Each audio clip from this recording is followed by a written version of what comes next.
సంధ్యా theatre తొక్కిసలాటలో తీవ్రంగా గాయపడి కిమ్స్ ఆసుపత్రిలో చికిత్స పొందుతున్న శ్రీతేజ్ను మల్కజ్గిరి పార్లమెంటు సభ్యులు ఈటెల రాజేందర్, ఆర్మూర్ ఎమ్మెల్యే రాకేష్ రెడ్డి పరామర్శించారు.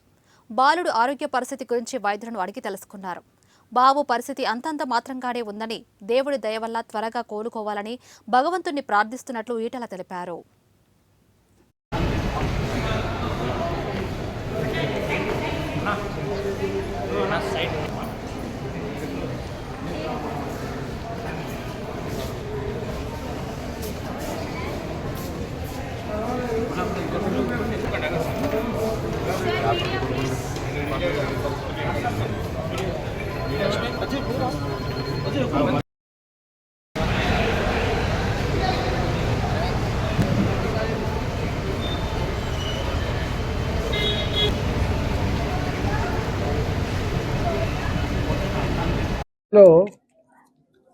క్రికెట్ స్టార్లు కానీ, పొలిటికల్ స్టార్లు కానీ, సినిమా స్టార్లు కానీ వాళ్ళకు పెద్ద ఎత్తున మాస్ ఫాలోయింగ్ ఉంటుంది.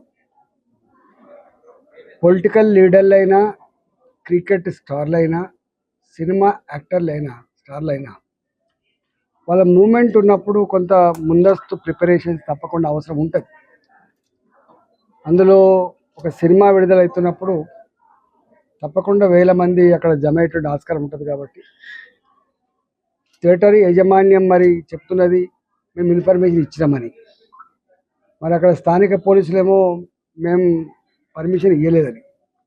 ఏది ఏమైనప్పటికీ కూడా, ఎవరి నిర్లక్ష్యమైనప్పటికీ కూడా ఒక నిండు ప్రాణం పోవడం అత్యంత బాధాకరం, దురదృష్టకరం.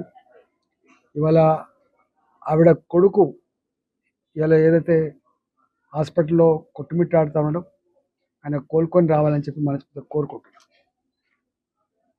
ఆ కుటుంబాన్ని సంపూర్ణంగా ఆదుకోవాలని చెప్పి అల్లు అర్జున్ గారిని నేను కోరుతా ఉన్నా. రెండవది, ఆ బాబుకు సంబంధించినటువంటి మెడికల్ ఎక్స్పెండిచర్ అంతా కూడా వాళ్ళే భరించాలని చెప్పి కూడా భావిస్తున్నాం. దీని నుంచి ఫ్యూచర్లో ఈ స్టార్లు ఎవరైతే ఉన్నారో, ఈ క్రికెట్ స్టార్లు కావచ్చు, ఈ పొలిటికల్ స్టార్లు కావచ్చు, సినిమా స్టార్లు కావచ్చు, బాధ్యతాయుతంగా ఉండాలని చెప్పి కూడా కోరుతున్నాం.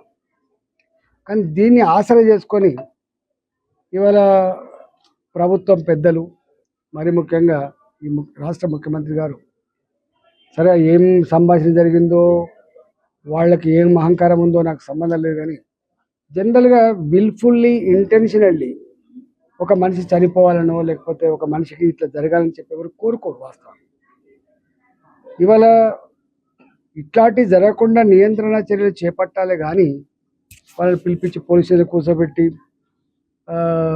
ఎంక్వైరీల పేరిట లేకపోతే వాంగ్మూలాల పేరిట తీసుకోవడం అనేది డెఫినెట్గా వాళ్ళకు పోలీసులకు మధ్య జరిగినటువంటి వాగ్వాదం అనేది మాకు తెలియదు. థియేటర్లో సిఐ గారి పట్ల ఇదేమేమనేది మాకు తెలియదు. కానీ వాళ్ళ అహంకారం ఉంటూ ఉండని, కానీ ఇట్లా